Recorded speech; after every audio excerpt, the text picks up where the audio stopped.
Magandang araw po sa ating lahat. Sa pag-aaralan po natin ngayon, pag-uusapan po natin ang isa sa pinakamaikling bahagi po ng Gospel of John, specifically sa John chapter 2 verses 23 to 25.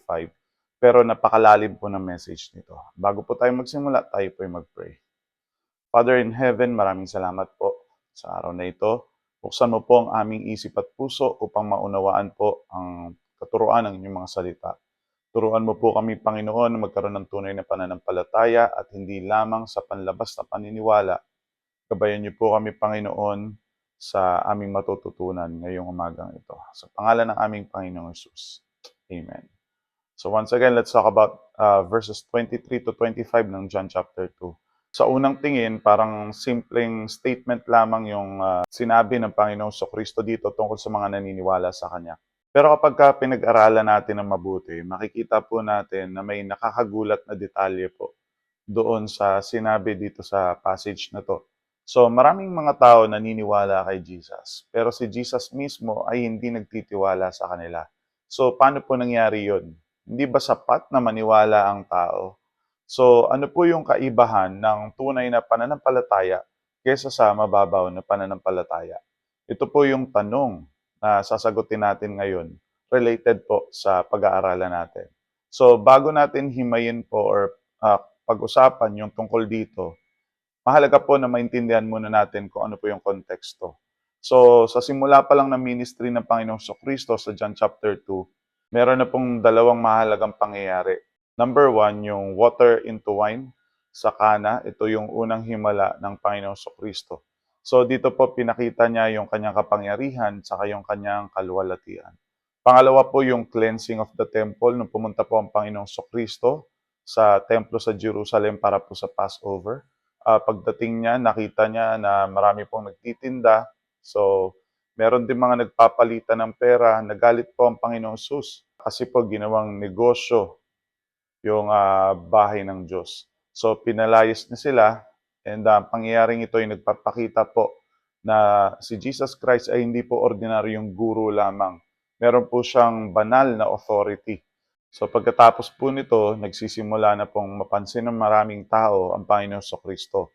Nakakakita na po sila ng mga himala, nakakakita na sila ng mga signs. At dahil dito, marami na pong naniniwala sa Kanya. Dito po pumasok yung John chapter 2 verses 23 to 25. Sabi po sa John chapter 2 verse 23, Now when he was in Jerusalem at the Passover feast, many believed in his name when he saw the signs that he was doing. So sabi, many believed in his name. Mukhang magandang balita po ito. Maraming tao naniniwala kay Jesus. Pero kailangan po nating tanungin, anong klaseng paniniwala ito? Dahil mamaya makikita po natin na hindi po ito ganap na uri ng pananampalataya. Sabi, when they saw the signs. Ang signs ay mga himala po. At ito po may layunin upang ituro kung sino talaga si Jesus Christ. Parang traffic sign. So, hindi mo titingnan lang yung sign, di ba?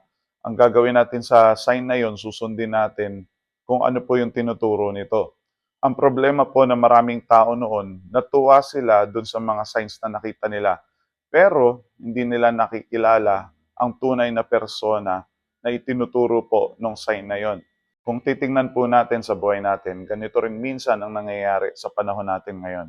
May mga tao na lumalapit kay Jesus dahil, bakit? Gumagaling sila, nabibiyayaan sila, nakakatanggap ng trabaho, nalutas yung problema nila. Wow, wala pong masama doon. Pero minsan doon lang natatapos yung kanilang pananampalataya. Kapag may blessing, naniniwala. Kapag may problema, umaalis. Kapag ka may himala, sumusunod. Kapag wala, lumalayo. So, ang tanong po, naniniwala ba tayo kay Jesus dahil sa kanyang mga ginagawa o dahil kung sino siya? Magkaiba po kasi yun. Ang tunay na pananampalataya ay hindi po nakabase sa himala, kundi sa pagkatao ng Panginoon Kristo. Sa John chapter 2 verse 24 ang sabi, But Jesus on his part did not entrust himself to them because he knew all people. Ito po yung nakakagulat. Maraming naniwala kay Jesus Christ. Pero si Jesus mismo ay hindi nagtiwala sa kanila. Bakit hindi nagtiwala ang Panginoong Sus? Yan po yung tanong. Dahil nakita niya ang tunay na laman ng puso nila.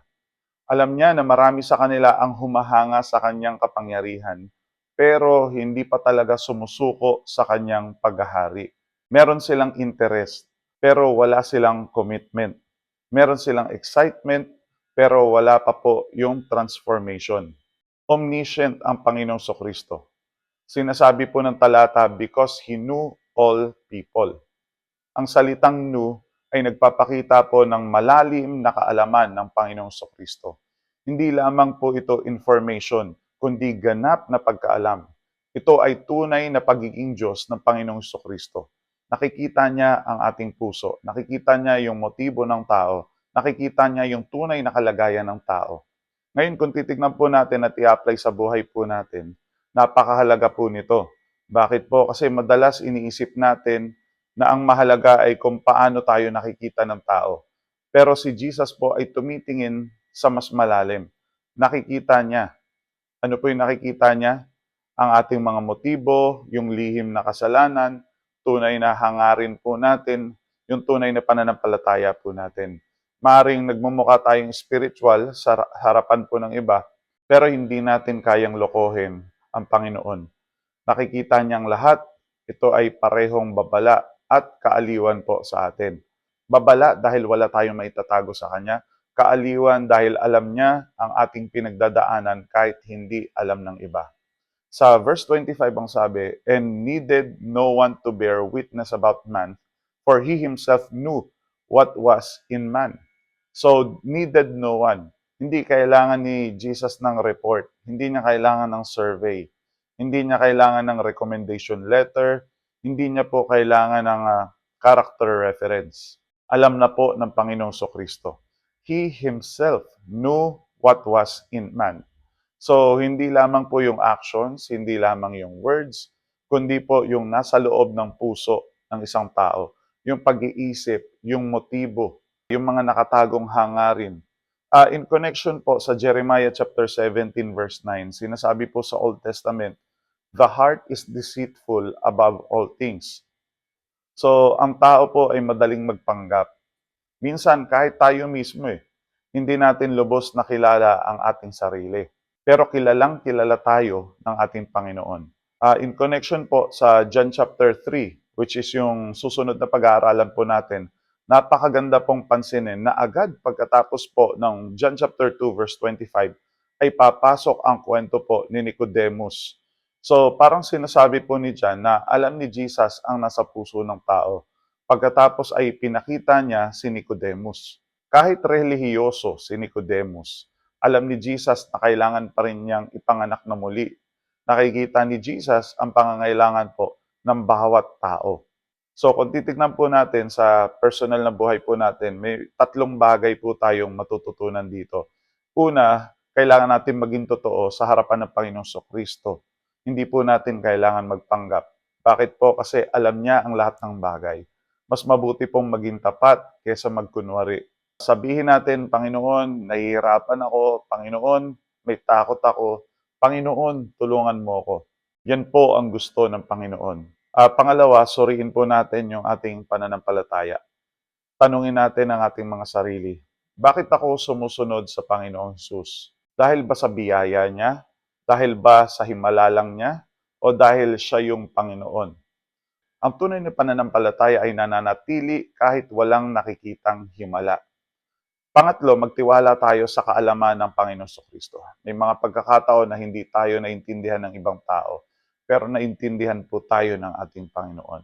Alam niya yung ating sakit, alam niya yung ating luha, alam niya yung ating mga laban, at dahil alam niya tayo ng lubusan, maaari tayong lumapit sa Kanya na may buong pagtitiwala. So ano po yung main lesson sa John chapter 2 verses 23 to 25? Una, hindi lahat ng paniniwala ay saving faith. May paniniwalang nakabase lamang sa himala at benepisyo. Ang tunay na faith ay nakabase po kay Kristo mismo. Pangalawa, nakikita po ni Jesus ang ating mga puso. Hindi siya naluloko sa panlabas na anyo. Tinitingnan niya ang tunay na kalagayan ng tao. Pangatlo, ang Diyos ay omniscient. Alam niya ang lahat ng tungkol sa atin. walang lihim na nakatago sa Panginoon. Pang-apat po, ang tunay na relasyon sa Panginoong Kristo ay dapat tapat at malalim. Hindi sapat po yung humahanga lang tayo sa Kanya. Hindi po sapat na interesado lang tayo sa Kanya. Tinatawag tayo ng Panginoong Isus sa tunay na pagsunod at pagsuko ng ating mga buhay. So in conclusion po, sa John chapter 2 verses 23 to 25, nakita natin ang isa sa mga nakakapukaw na katotohanan. Maraming mga tao ang naniniwala kay Jesus dahil sa kanilang nakita. Pero si Jesus po ay tumitingin ng mas malalim. Hindi lamang siya tumitingin sa kanilang mga salita. Tinitingnan po ng Panginoong Kristo ang kanilang mga puso. Ganito rin po ang ginagawa ng Panginoon sa atin ngayon.